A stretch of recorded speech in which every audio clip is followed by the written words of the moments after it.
Bonjour à tous, aujourd'hui on se retrouve dans la suite de notre tuto de mini-album cabinet de curiosité avec la collection digitale de Fleur Jus Design cabinet de curiosité.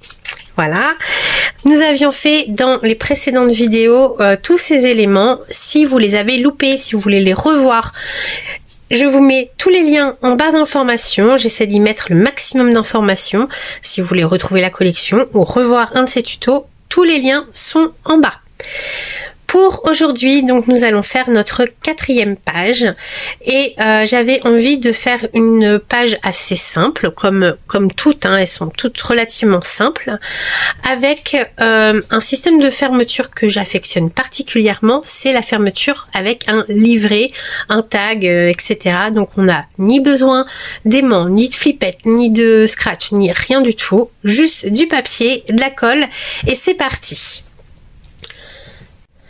Pour faire cette page, j'ai prévu une page A4 entière, donc 21 par 29,7 dans du papier craft épais des blocs de chez Action, des 3 couleurs. Dans le précédent tuto, je vous avais conseillé de mettre toutes vos chutes de papier de côté. Ça va être l'occasion d'en sortir une qui fait minimum 5 cm par 14 cm. Moi, celle-ci, c'est une chute de la page précédente. Elle fait 5,7 sur 21. Donc, c'est parfait.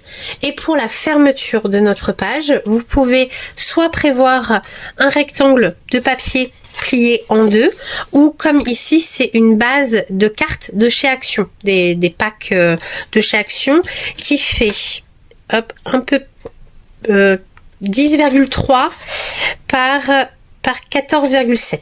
Voilà, c'est juste à titre d'indication parce que je pense qu'on est quand même assez large pour mettre une carte comme ça dedans. Mais pour ma part, pour ce projet, j'ai une enveloppe de la collection, donc de la collection digitale que j'ai imprimée, découpée. J'ai marqué les 4 plis et je n'aurai plus qu'à l'assembler pour me former une enveloppe et m'en servir pour fermer ma page. Donc, moi, c'est déjà fait, je la mets de côté, mais sinon, une base de cartes, ça fait très bien l'affaire. On va s'occuper de nos découpes. Pour ça, je prends mon massicot et dans notre page A4, on va commencer par découper un rectangle de 12 par 17 cm.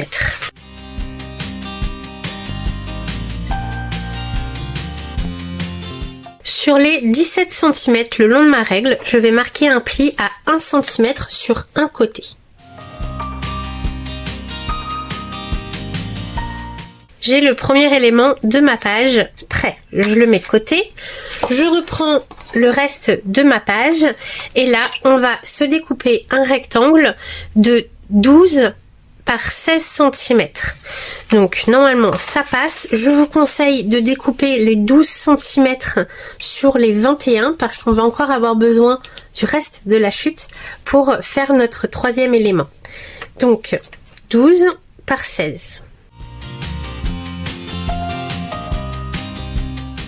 12 par 16, vous l'avez peut-être compris, c'est notre base de page. Toutes nos pages ont une base de 12 par 16 cm. Donc là, mon rectangle, je le garde tel quel, je le mets de côté.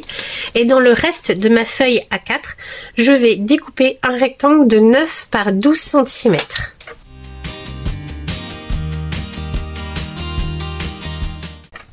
Et sur les 9 cm, le long de ma règle, je vais faire un pli à 1 cm.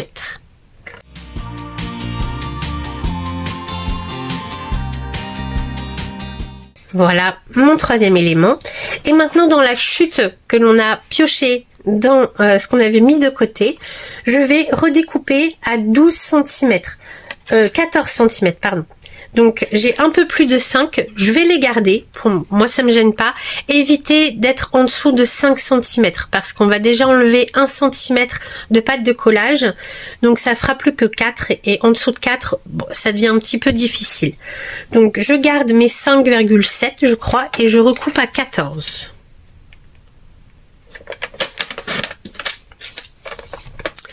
Sur ce rectangle, on va faire 3 plis. On va la transformer en pochette pour accueillir le livret et faire la fermeture de notre page.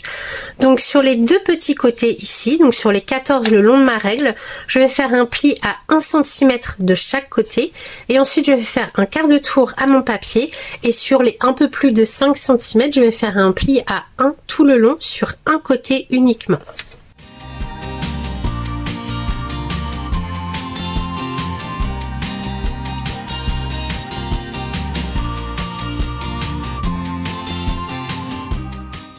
J'ai marqué les plis, enfin appuyé les plis en même temps que je les ai marqués.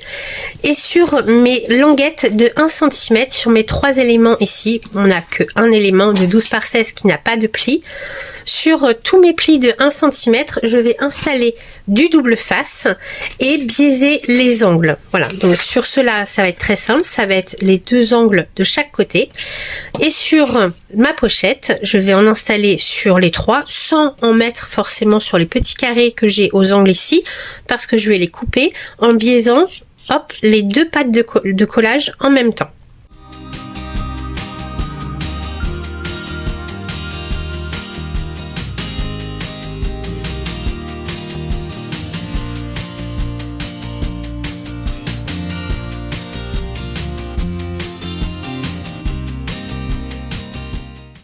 Pourquoi je vous conseille de placer votre double face avant de biaiser les bords?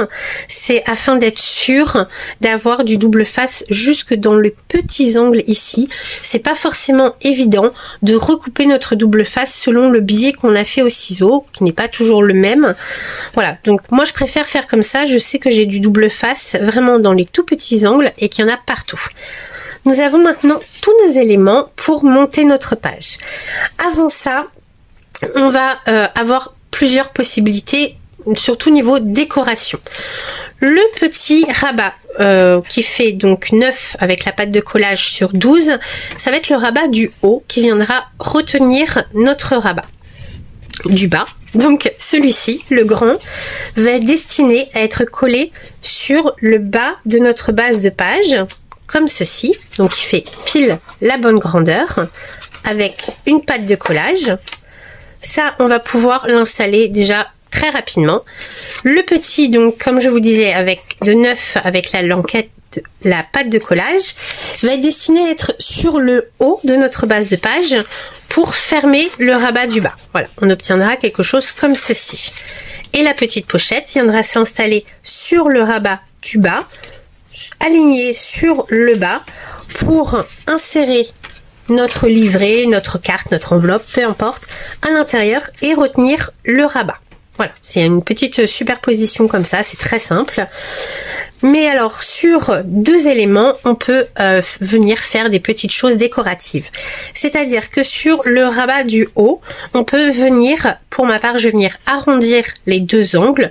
Vous pouvez très bien faire une perforation, une perfo, voilà, déco sur le bas, pourquoi pas, ou alors couper en biais, c'est au choix. Moi, je vais les arrondir.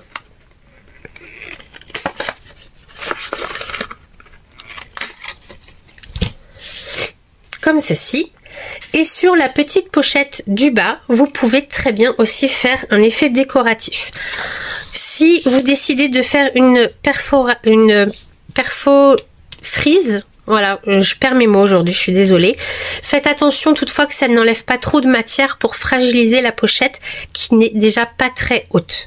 Hein, donc faites bien attention que ça reste quand même assez solide.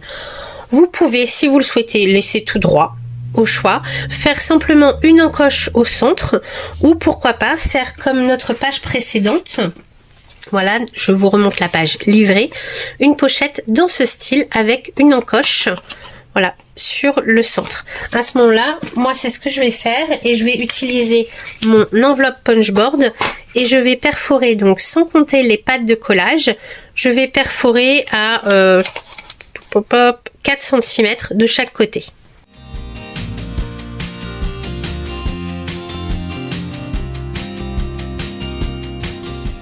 maintenant que vous avez tous vos éléments, que vous avez pensé à faire vos petits éléments décoratifs comme je viens de vous expliquer, on va pouvoir déjà monter notre page. Pour ça, on met la petite pochette de côté et on va coller nos deux rabats sur notre base de page. Donc un en bas sur les 12 cm et le petit en haut sur les 12 cm.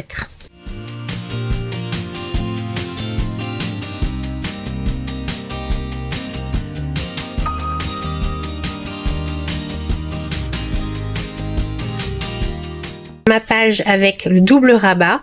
Faites bien attention à ce moment-là, avant de commencer la décoration, que votre page, votre grand rabat, ne bloque pas trop, ne gêne pas trop la fermeture du petit rabat. Selon les plis, selon la colle, selon le positionnement, si on a bougé d'un petit millimètre ou pas, ça peut gêner. Comme moi ici, je m'aperçois que mon grand rabat est peut-être un tout petit peu trop long et gêne la fermeture bien à plat de ma page. Donc avant de commencer la décoration, je vais enlever quelques millimètres sur le haut de mon rabat du bas.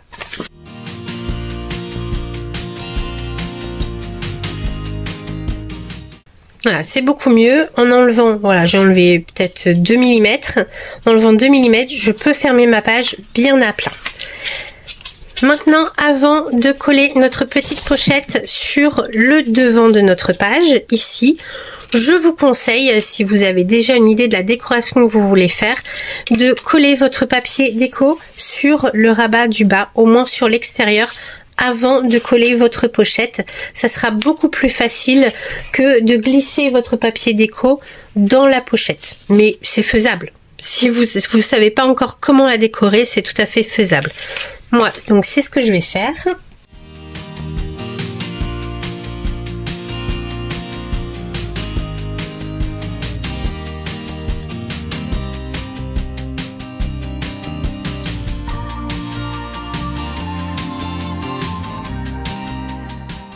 Je fais une petite pause là dans ma décoration parce que je suis en train de me dire que vous demandez certainement ce que je suis en train de faire. J'encre les bords de mon papier. Oui, ça c'est normal, classique. Par contre, je le fais en 2 étapes. Pourquoi ? Parce que normalement, sur un papier standard de scrap, je prends... j'encre ma petite mousse et je frotte le bord de mon papier. C'est valable pour tous les papiers déco qui sont clairs. Vous remarquez que là c'est quand même assez clair comme papier. Et du coup en faisant ça, eh bien en faisant simplement la mousse sur le bord, je trouve que ça fait une délimitation trop nette entre le clair de mon papier et le foncé de mon ancrage. Donc je le fais quand même tout autour, mais pour atténuer la démarcation entre ce que je viens de faire et le clair de mon papier, je le pose à plat et avec le reste, un petit peu de l'encre qu'il y a sur ma mousse, je viens faire des petits ronds mais plus dans le papier. Et comme ça, je fais un petit peu un dégradé entre le bord et le clair du papier. Voilà, je trouve que c'est plus joli. Là, ici, c'est assez... Enfin, la lumière est pas terrible, mais voilà. C'est simplement pour ça que je le fais en 2 étapes. Je le fais pour tous les papiers qui sont relativement clairs et que j'encre avec une encre foncée.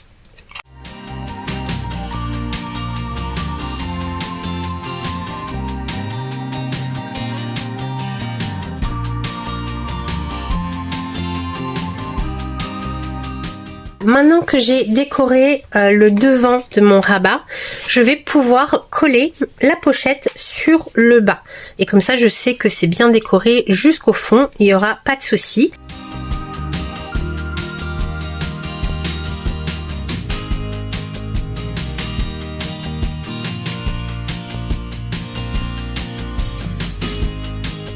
Voilà ma page quasiment terminée, il n'y aura plus que la décoration à prévoir. Décorer votre livret ou prendre une enveloppe comme ici pour fermer ma page. Hop, comme ceci, donc je peux la mettre un petit peu de travers. Vous voyez que là, Là, je suis vraiment au fond de ma pochette et j'ai une marge quand même sur les 3 côtés. Donc, vous pouvez, si elle est un peu plus grande que moi, vous pouvez très bien la mettre. Maintenant, vu que mes vidéos sont assez courtes, je vais me permettre de vous refaire une petite astuce. C'est-à-dire que pour décorer la pochette ici, je vous l'avais déjà plus ou moins expliqué dans le tuto précédent, on a perforé notre pochette à 4 cm de chaque côté avec notre enveloppe punchboard ou une autre perforatrice, hein, peu importe. Il faut d'abord commencer, pour retrouver la belle forme, il faut d'abord commencer par tailler votre papier à la bonne dimension. Pour ça, il faut prendre les dimensions maximales de votre pochette. Donc ici, je ne vais pas me mettre à l'intérieur de l'encoche, je vais bien me mettre sur le bord ici. Et j'ai 4,7 cm. Donc je vais recouper mon papier à 4,4.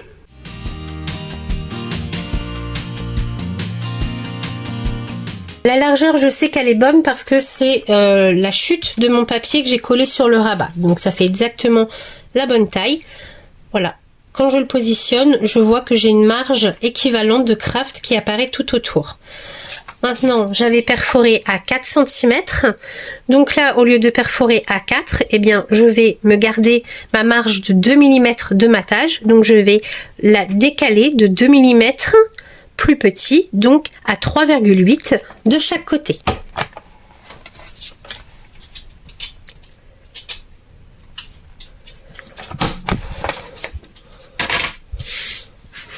Hop. Et là, avant de couper ce qu'il y a au centre, je vérifie et j'ai bien mon matage qui est en continuité, voilà, de mes encoches.